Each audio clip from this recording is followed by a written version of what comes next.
ruang supaya orang bisa buang air kecil dalam posisi jongkok. Perhatikan cara jongkoknya. Perhatikan cara jongkoknya. Perhatikan, sengaja ini saya tarik biar kelihatan kakinya. Perhatikan cara jongkoknya. Jadi kalau kita baca kitab Kifayatul Akhyar sampai cara jongkok diajarin. Saudara. Cara jongkoknya itu perhatikan. Jadi ini kiri ini kaki. Jadi kita punya paha, ini pantat kita, ini diri di atas kaki kiri. Ini tegakkan. Begini cara buang air kecil. Seperti ini. Nah, karena kalau Anda lakukan seperti ini, insya Allah buang air kecilnya tiris. Kita jauh dari penyakit silisil bol. Nah, penyakit yang kencing gak habis-habis. Coba kalau Anda tidak tiris, ya perasaan kalau kita jongkok aja biasa, kencing, selesai. Saudara, nah begitu selesai, kita ambil wudhu dan lain sebagainya. Tanpa terasa, kadang-kadang air kencing masih keluar. Ngetesnya gampang. Cara ngetesnya, Anda kencing jongkok biasa. Nah, setelah jongkok biasa selesai, Anda cebok, istinja, Anda keringkan, Anda taruh kapas. Tes saja atau taruh tisu.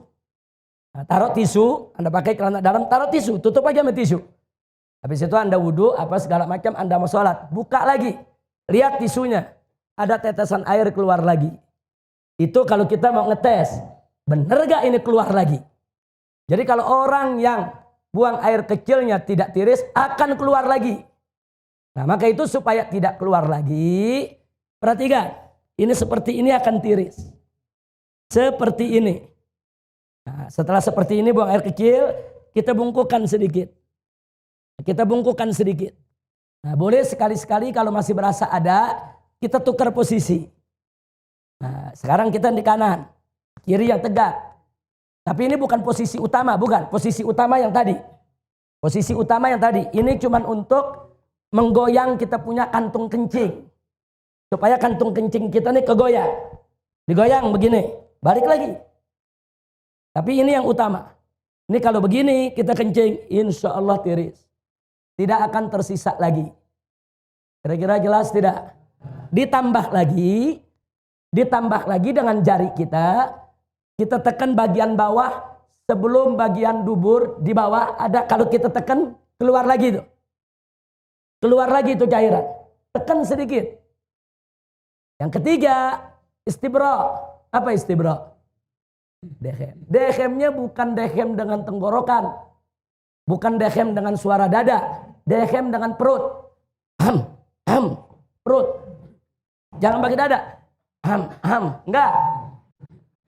Coba lihat, ada bedanya enggak dengan dada sama dengan perut? Beda. Coba pakai perut. Gimana dehem? Perut kita tekan.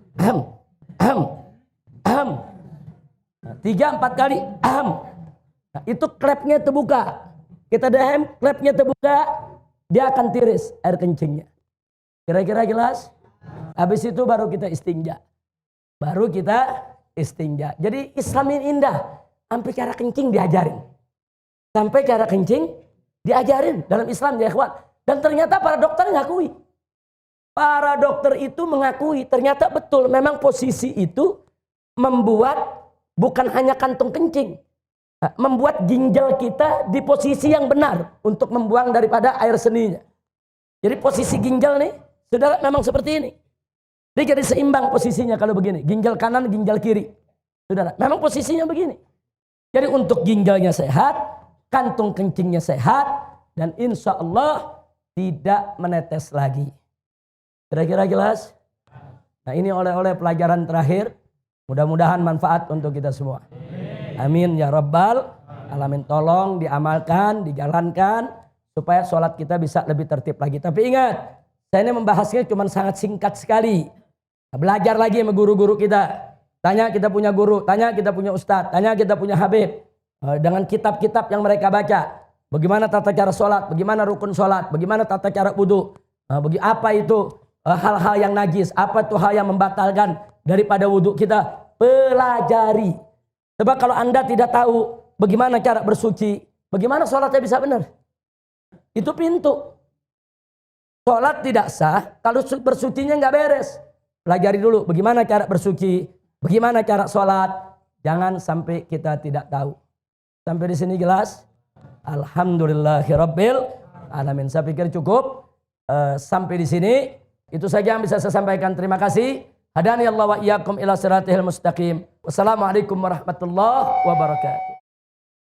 Begitu kita sholat di tahiyat yang terakhir, kemudian kita teringat, yakin bahwa tadi di rakaat kedua kita tidak baca suratul Fatihah. Tapi kita langsung membaca surat. Maka sebelum kita salam, kita masih ada dalam sholat kita. Maka rakaat kedua kita tidak sah. Lalu bagaimana solusinya? Kita berdiri, berarti kalau rakaat kedua dihitung tidak sah, kita baru berapa rakaat sholat? Baru 3.